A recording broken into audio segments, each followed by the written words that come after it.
Can Israel achieve its military aims in Gaza? Why are so many people struggling in the digital world?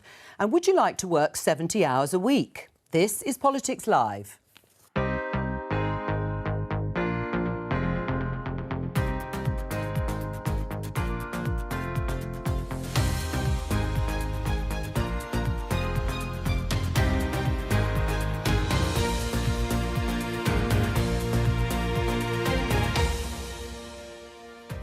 Joining me, Conservative peer Baroness Stowell, Liberal Democrat MP Layla Moran, the leader of Plaid Cymru, Reen Ap Yorwerth, and Tim Montgomery, founder of the Conservative Home website.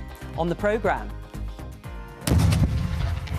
we're more than 3 weeks into the Israel-Gaza conflict. How will the war end? And is the Prime Minister right to say now is not the time for a ceasefire? Hamas committed an appalling act of terrorism, and Israel has every right, indeed duty, to make sure it can protect its citizens. My guest, Tina Stowell, has warned that millions of adults in the UK are being excluded from today's digital world. We'll speak to someone who struggled to access online services and ask what can be done to help. Our youngsters must say, this is my country. I want to work 70 hours a week.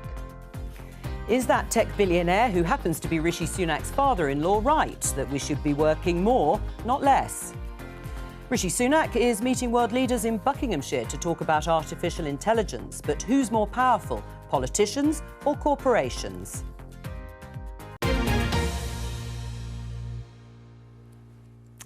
Let's start with breaking news, because the Bank of England has held interest rates for the second time at 5.25%. It had been going up consecutively 14 times in a row. The bank is trying to bring inflation, the rate of inflation, closer to its target of 2%. It is still some way off because it's currently at 6.7%, but it has fallen from its peak seen last year. And of course, this will form part of the decision-making and discussion when the autumn statement. We'll have a special programme for that, of course, on Politics Live later on in the month of the 22nd of November. But let's turn now to the AI Summit, the second day in Bletchley Park in Buckinghamshire, because the Prime Minister has been meeting with world leaders. But I think all the attention is being drawn to the fireside chat, as we can show you here, BBC News, Elon Musk, to do an interview with UK Prime Minister Rishi Sunak. So my opening question, starting with you, Tina, is who's more powerful, the UK Prime Minister or the tech billionaire Elon Musk? Well, in the tech world, it is the tech billionaires, it has to be said. And I think it's, but I think it's a good thing that Rishi is, the Prime Minister is going to sit down with Elon Musk and do this interview tonight. And, you know, I think that's, you know, we want our Prime Ministers to be engaging with different powerful people around the world. The thing which I worry about, though, is the concentration of power in a very small number of people when it comes to the tech world. And, you know, it's a very undemocratic situation, and particularly when you think about... I mean, I don't, just to be clear, I do not subscribe to the view that Elon Musk is a villain. I think that's... So you don't think it's problematic, this fireside chat between him and Rishi Sunak? No, I don't. And I think it's a rather lazy sort of thing for people to try and portray him as. But... as I say, I think the concentration of power is not a good thing. Okay. I think that his ability to switch on and switch off, you know, his satellites around the world whenever he chooses is worrying. But I also think as well there's an issue in the sort of digital markets world where we've got some big tech firms controlling digital markets and therefore controlling the opportunities for smaller businesses. Just briefly, though, who is more powerful broadly across the globe? Is it Rishi Sunak or is it Elon Musk? I'd say it's probably Elon Musk. All right. Layla, who do you think? Well, I mean, I'm a scientist and I want a spreadsheet before I answer that question, because I think that I haven't got one for you. Their power lies in different spheres and actually are doing different things. So it's undoubtedly true that, you know, Elon Musk's ability to influence broad swathes of societies, not just here, but across the world, is almost unparalleled, and that is concerning for the reasons that you rightly just outlined. But I actually think that shouldn't be diminishing democratic elected leaders like Rishi Sunak, like Biden and others, who need to be now exerting themselves in this area. So I welcome the AI summit. I think what it's trying to do is great. America has also started to legislate on this. The EU are legislating on this. My own view is that the communique that came out of the summit yesterday is a little weak. It's a bit limp-wristed, and I think it could have been stronger. I think they have identified correctly what the risks are. What I've not seen from the summit so far is any real answer as to how we're going to tackle it. And in my view, in the Liberal Democrat view, we should be bringing forward proper legislation, not just guidance. All right, Reen, who has more influence then? Let's put it that way. The richest man in the world, Elon Musk, or Rishi Sunak? I'll answer Elon Musk because he will remain influential long after Rishi Sunak has left the stage. But if the question is who is most influential, the world of business and and the tech world or governments, the truth is that both have to be a part of our response to the development and growth of AI for a whole host of reasons. The danger is that business will concentrate on how to maximise profits through AI. Governments need to be there on the regulation side, and I very much agree with the need for much more in terms of communiques from this week's discussions on the need for global regulation, because to protect workers' rights, to protect global security, we absolutely need to put the rules in place. But of course, the government's made an awful lot about opportunity, as well as talking about the existential threat, which some feel is overstated. Who do you think is more powerful of the two men? I think on a day-to-day basis, it's the technologists. We live in an age when technology is changing so much of how we live, whereas a lot of what government does is fairly stable. So a prime minister of any moment in time is not making big changes to how we live. But what we do know is in something like a pandemic, when we need government intervention, Chancellor Rishi Sunak introducing the furlough scheme, that he was able to move resources in a way that Elon Musk couldn't. So it's normal times, definitely Elon Musk. But when we really need help, and perhaps we really may need help in the regulation of AI in the future years, the Prime Ministers, democratically elected politicians, still can move the dial in a way that business people can't. Just briefly, if we look at the front page of the Daily Mail, Musk's chilling alert over AI. He tells Bletchley Summit it threatens humanity. As I said, we've heard about existential threats. But guess what? The front page said Facebook's Nick Clegg, former leader of the Liberal Democrats, says dangers are overstated. Who's right? I'm very worried about AI, and I think I think it's a good default position to be in, to be honest. This is a technology that is so new, and it's not just is changing fast, it's changing at an accelerating rate. And our ability to keep up with this technology worries me a great deal. So I think Nick Clegg is probably the subtext of his message is leave us alone. We know what we're doing. Don't regulate us. Worth, I am not an employee of Facebook. But what he is saying, I do agree with, which is actually don't forget the AI stuff that's already out there. Sure. And there's stuff that's being used in government now. So, for example, to assess whether or not in DWP your application is going to So the biases are already there. And there is an issue with how transparent that is and how people have cause for redress if they feel that the AI has got it wrong. We haven't got that right with AI we're using now. All right. Well, we're going to have obviously coverage or certainly some sort of streaming of the Elon Musk Rishi Sunak chat.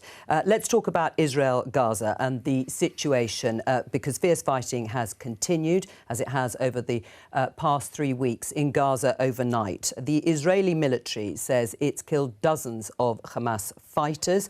You can see the Israeli Defense Forces here, having earlier said that its troops had broken through its enemy's defensive lines. One Israeli commander says that they are now at the gates of Gaza City. You can see the aerial bombardments here, and the Hamas-run health ministry in Gaza says that the number of people killed as a result is over 9,000. You can see images in the aftermath of 2 days of strikes here in the Jabalia refugee camp. Now, an estimate there says that 195 people were killed as a result because Israeli forces were going underneath to target Hamas fighters there. The Rafah crossing, we mentioned yesterday, opened for the first time. That's the crossing into Egypt from southern Gaza. The UK Foreign Office have confirmed an unspecified number of UK passport holders have been able to leave. Everyone's waiting to see if their names are on lists agreed by the Egyptians and the Israelis. The BBC understands 2 British citizens who are both NGO workers have left. More injured civilians and foreign nationals. You can see their ambulances from the Red Crescent, I think most of them, are expected to be evacuated through the crossing today. Well, let's talk to Shashank Joshi from The Economist. He's also a visiting fellow for war studies at King's College in London. Hello to you, Shashank. Can the Israelis achieve their military aim of eliminating Hamas? I think in order to achieve that aim, it will take a war that lasts for a number of years. I don't think it is possible to uproot an organization like Hamas, which has run Gaza for 16 years and embedded itself not just into civilian infrastructure, but into charities, political institutions, society over that period, indeed before it took over in 2007, in a period of a few months or a year. And I am personally not sure whether the diplomacy and politics of this campaign will allow Israel to fight for such a long period. So I'm somewhat skeptical, even if it can be done in a technical military sense, that the diplomacy will allow it for Israel. Can Hamas achieve its stated aim of eliminating Israel? Well, no. I mean, Hamas is, of course, a genocidal organization, and we saw what it did on October 7th. And they've threatened to repeat that as long as it takes. But Hamas is still a pretty weak military actor in that sense. It performed this remarkable feat of terrorism on October 7th. But even by the standards of Hezbollah in Lebanon, it is pretty weak. It cannot take on the state of Israel, the modern state of Israel, in a conventional military sense. And through its terrorism, it can terrorize Israel and cause profound psychological and human damage to Israelis. And like all terrorism, it can provoke responses that may improve its political standing. But in my opinion, no, it can't destroy the state of Israel or fulfill its ambitions in that regard. So how will this war end? Well, there's 2 possibilities, I think. One of them is that it ends like every other Israel-Hamas war of the last 16 years, which is with a ceasefire, whether that's explicit or whether that is tacit, negotiated typically by Egyptian intelligence or the Qataris. But I think, as we have seen in the last 3 weeks, Israel's political aim is to destroy Hamas, and it's hard to see how this government survives in any fashion if it doesn't go some way to that end. Therefore, I think we're probably going to see at some stage a slowing down of the war, but it will continue through sporadic ground incursions and airstrikes without a settled formal end. I don't see how the Israeli government can stop short and leave Hamas in place, but nor do I see how they can maintain a full-scale ground invasion for a year or 2 years or 3 years. And so we will have some kind of inconclusive settlement. That's my best guess at this time. Right, so how would a ceasefire actually work? I take your point that the Israelis aren't going to accept that at the moment, or perhaps for some time. But is there a point at which it does become diplomatically impossible for governments who do support Israel's aims at the moment to say that the death toll is too high in Gaza, it can't go on the way it is? The death toll is high, and even if we show a due scepticism towards the figures published by the Hamas-run health ministry, it is nonetheless the case that the death toll is approximately similar in 3.5 weeks to that of the number of civilians killed in the city of Mosul over a period of 9 months during its liberation from Islamic State in 1617. What I'd say here is it's very important to and humanitarian pause. Union has called for, and in the last 24 hours, it's what Joe Biden has also said he supports. I think that's essential because I think being able to give some sanctuary to these civilians in Gaza is vital. That's distinct from a full-fledged ceasefire, which I think would only come when Israel feels it has significantly degraded Hamas. Until that moment comes, I think unless the Americans really turn the pressure up on Israel, which I think probably won't happen just yet, we're still looking at a while before Israel feels the need to call a more durable halt to the fighting in that way. Shashank Joshi, stay with us while we talk to our other guests. Layla, starting with you, you want a ceasefire. Does that mean an end to the war in the way Shashank Joshi has just described? Because the Liberal Democrat press release from the 23rd of October calls for a temporary humanitarian ceasefire. that sounds more like a humanitarian pause than a ceasefire to end the war. Yeah, we are mimicking the language that the UN is calling for. So they're calling for the humanitarian ceasefire, and every ceasefire by its nature at this point in a conflict is temporary. Right. Okay? So we appreciate where we are. We are not blind to the politics going on here and the fact that we don't think that permanent, enduring ceasefire. Incidentally, on that, we want more than that. I have skin in this game, but I think everyone who is looking at the scenes in Gaza doesn't want to see just this being frozen in time. We want more than that. We want to look to two states. We want to look to undermine Hamas by taking away its biggest rallying cry and actually deliver two states, two people as a security option for how we get through this in the medium and long term. But just briefly on the ceasefire. And so the point about ceasefire is that you are starting to have negotiations that look beyond. You're not just talking about, because you'll have to negotiate but this to is get what the to government. the short So you're not term. doing any different, really, materially to the government and to what the opposition is saying. What we, in terms of aid in and hostages out, everyone is on the same page. In terms of wanting hostilities to end eventually and minimise the number of casualties, absolutely. All right. But where we are different is what we think as part of this, you need a bit of calm and you need to create some space for political dialogue to get to that point. That is not what we're hearing from Labour or the Conservatives. Oh, well, Tina, do you want to respond? Well, I mean, the Middle East is not a topic that I have much expertise in, but what I do know, and it was very helpful listening to Shashank there, but what I do know is from what we've heard from the Hamas officials when they speak on Arabic TV is their complete commitment to continuing this war and their sort of, unwillingness for any kind of ceasefire. So I don't think, as has been said, I don't think a ceasefire right now is an option, because what that means is surrender as far as Israel is concerned. That doesn't clearly remove the need for there to be opportunities for the aid to go into Gaza and, the most important thing for these hostages clearly to be released too. But I don't think we are anywhere near at the moment where a ceasefire is an option. So why do you think the others are wrong, Irene? Because Plaid Cymru would like to see a ceasefire, not a temporary pause or a humanitarian pause, a ceasefire. As Leila said, any call for a ceasefire has to have a view to it being a permanent ceasefire, because surely that is what we're seeking for now. We are in a situation where a child is losing their lives every 15 minutes or so. The world is looking on at an abhorrent response, an indiscriminate response to, yes, an absolutely abhorrent attack by Hamas on the 7th of October.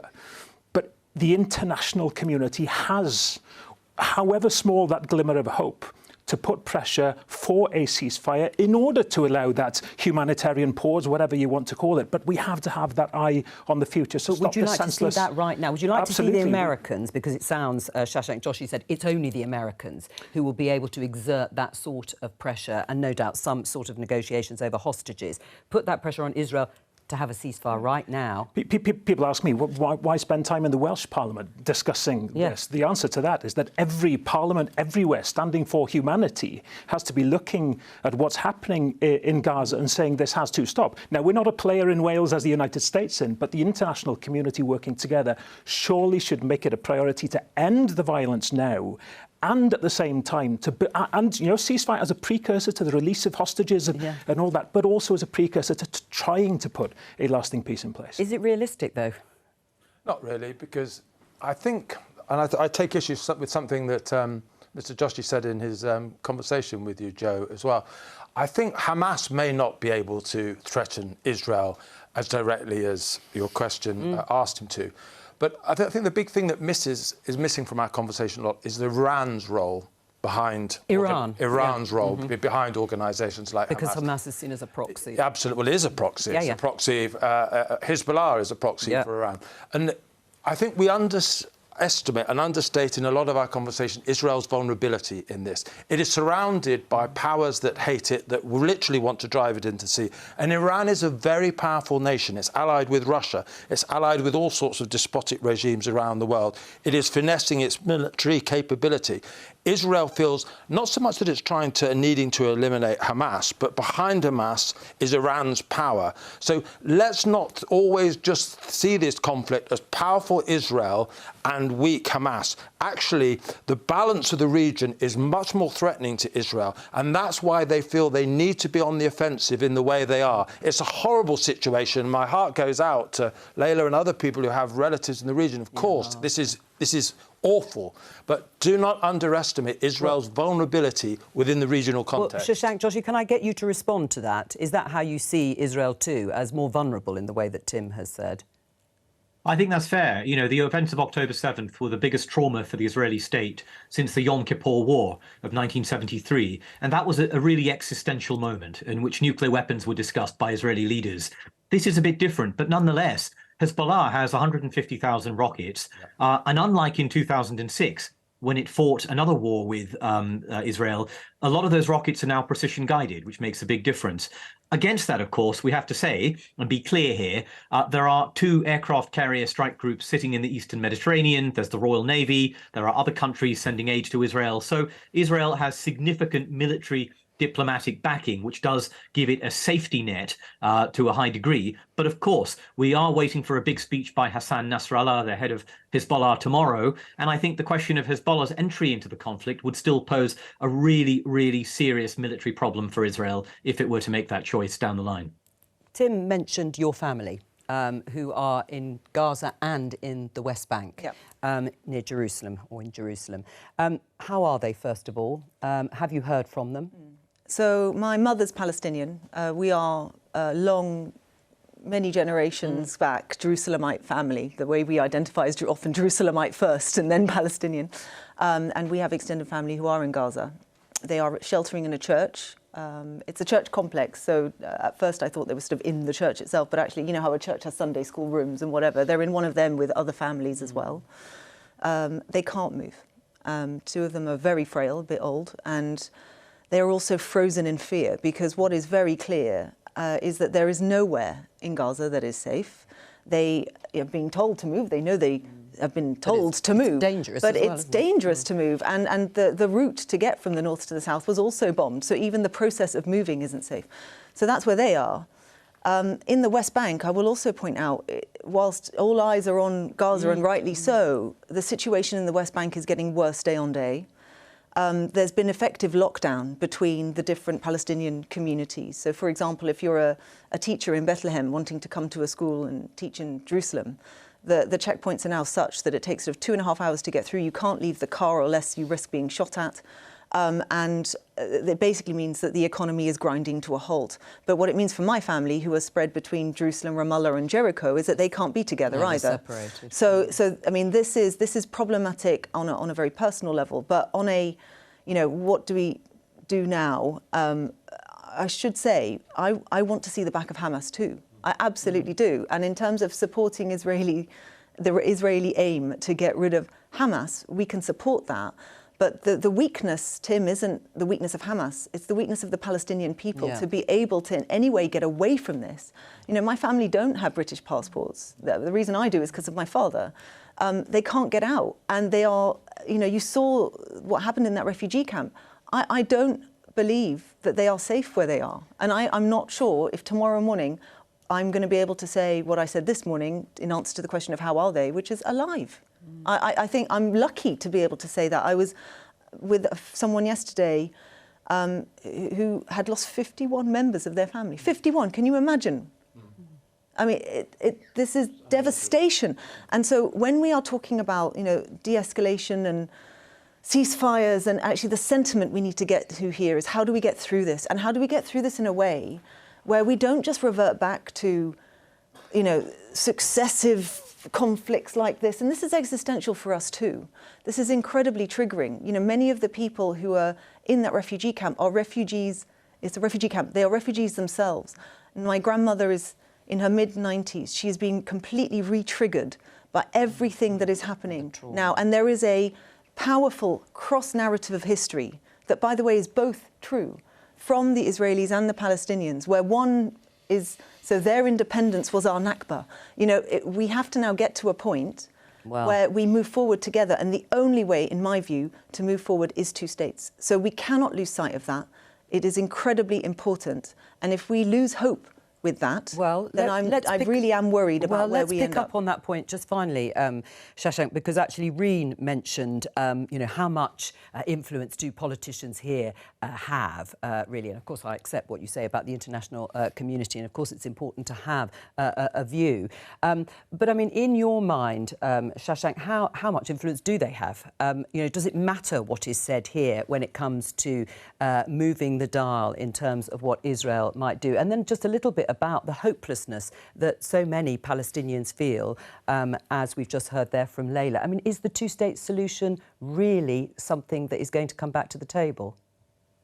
First of all, it does matter, I think. And it matters not just to Israeli leaders, who, of course, listen to world opinion, and it does matter to them, but it also matters to the Arab world, because the Arab world is a critical part of this.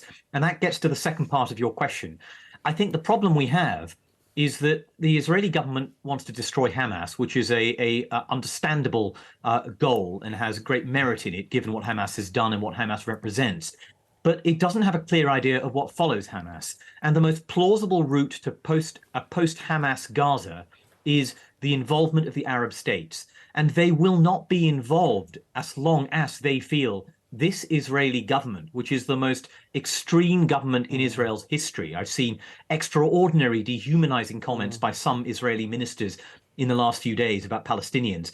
As long as they feel this is the government they're dealing with, this is the government that will be shaping post-Hamas Gaza, they will be very reluctant, and their publics will be opposed to serious involvement in shaping a post-Hamas Gaza, its governance, its reconstruction, its administration. And so I think we have a real problem here, that tension between the war aims and the politics. Shashank Joshi, thank you, and thank you for giving us your personal story at this extraordinarily difficult time for your family.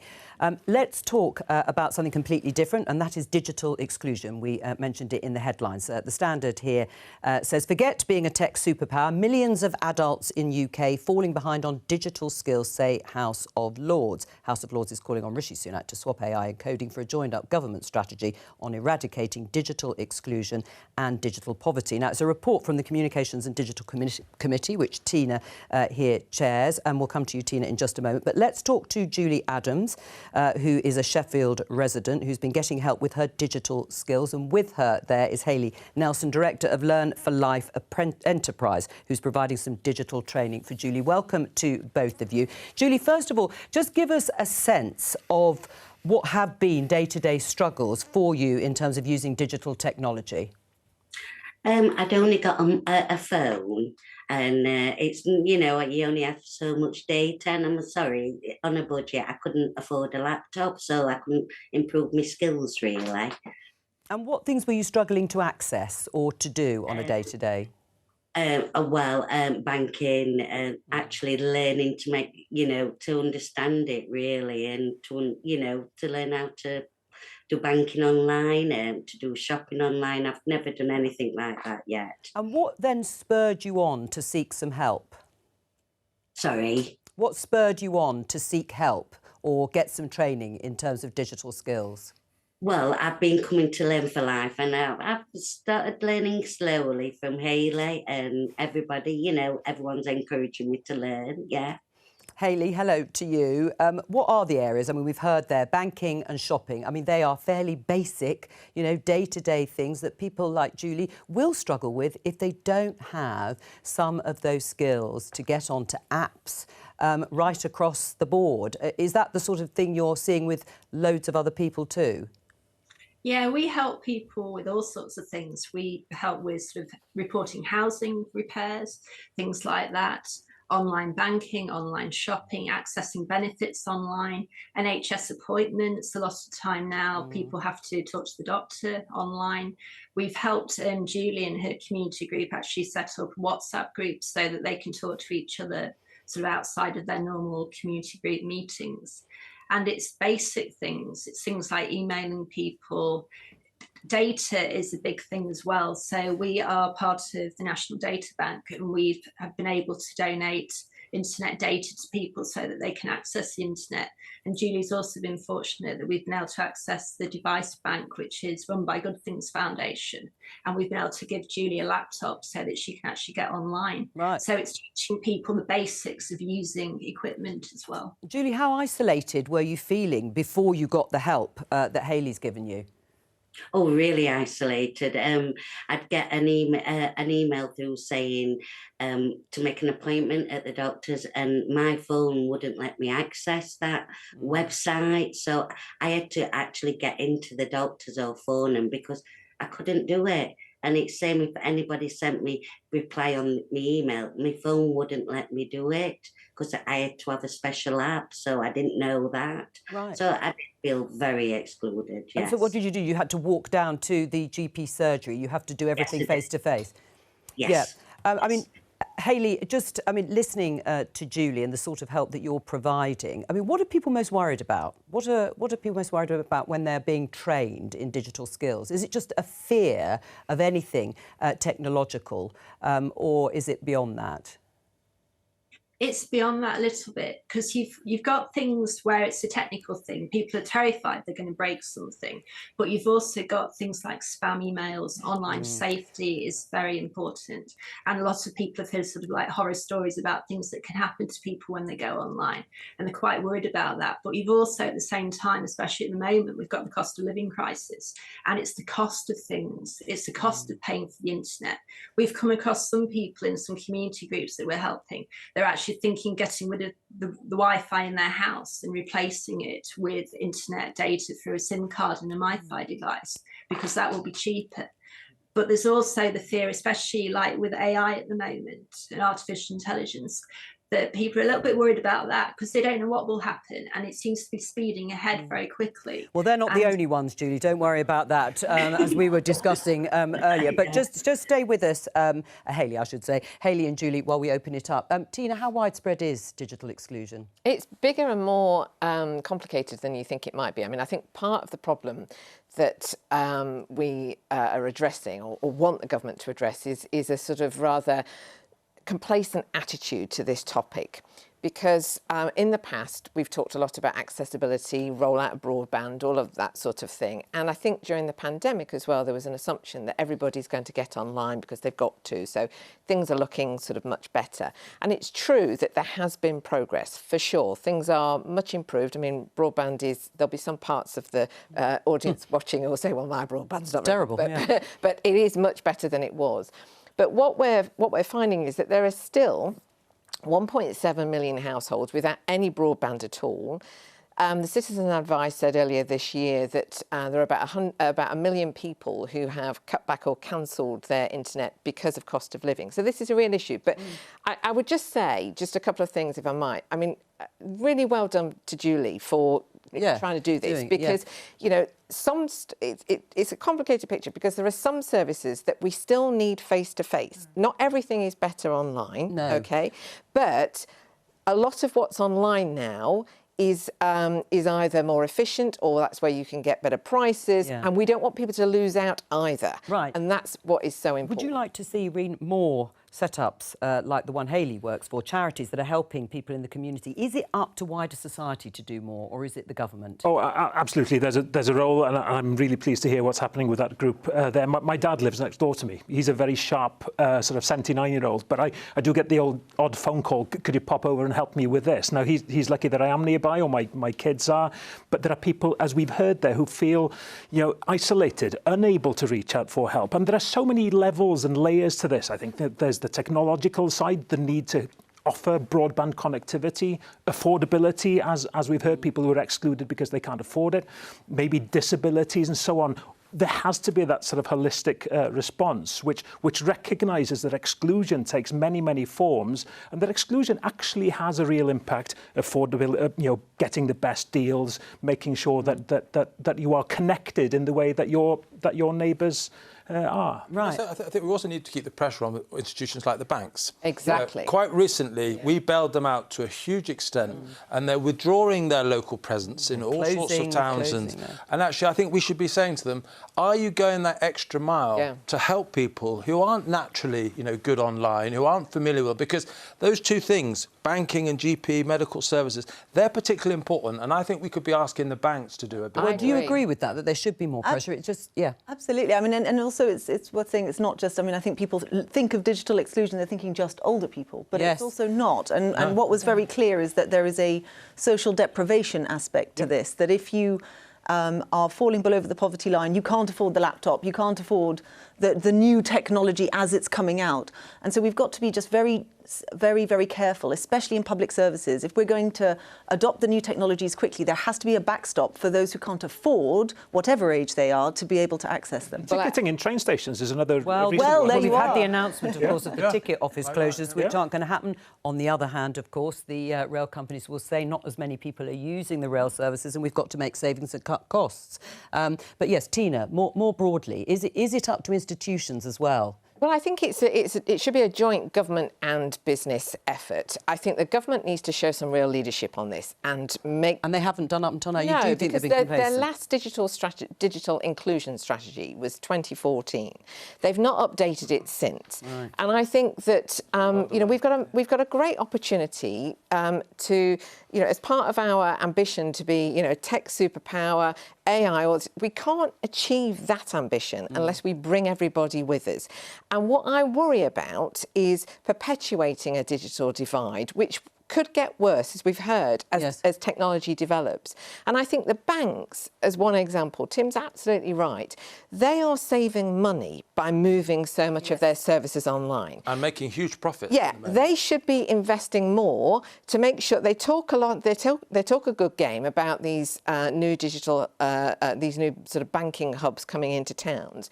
Well, where are they? Right, we want them, when and we they're need next them on, urgently. we'll ask them, and you will. As part of that, we should also make sure that those hubs provide sort of basically a help desk for people, because even someone who is digitally included now, you might be in 5 years' time excluded, and you need to sort of be able to go somewhere to keep getting. Well, just help. briefly from Hayley and Julian, thank you both for appearing on the programme. First of all, Hayley, what do you make of what you've heard? What action would you like to be taken? Well, we'd like the government to sort of support the digital inclusion strategy a lot more, because we need places like Learn for Life. We need places like a national digital inclusion hub, places across the country where people can go, they can get support, they can go somewhere where it's friendly, where people will sort of sit down and work with them one-to-one. We work a lot in different libraries across Sheffield, and we go into those libraries and we've got members of the public just coming in with queries, asking for help. And we're there to do that. But like you said, there isn't the sort of funding, there isn't a place for people to go, particularly to do that, that's being funded by the government. All right. So it'd be wonderful if that could happen. Well, Hayley, thank you very much. And Julie, it's great to see that you're learning these skills. You obviously get on very well with Hayley. Good luck. Thank you. Let's just look at this headline in the Daily Telegraph. Rishi Sunak's father-in-law suggests young people in India should work 70-hour week. Yes, Narana Murthy has been speaking in a podcast and he's been talking about this. What do you make of the idea, Tim? It's a sort of patriotic duty, he's saying, of young people to work 70 hours a week to help India. My dad thinks I work a 5-hour week. He says, you only ever seem to be on TV and radio most an hour a day. That's very hard work. Look, I think it's mad. I hestate to criticise someone who's made hundreds of millions of billions. Maybe that's where you've been going wrong. That's where I've been going wrong. But I think actually, particularly in the tech sector, we talk about AI automating so many processes. What we need from human beings is that wit, that creativity, that personal service.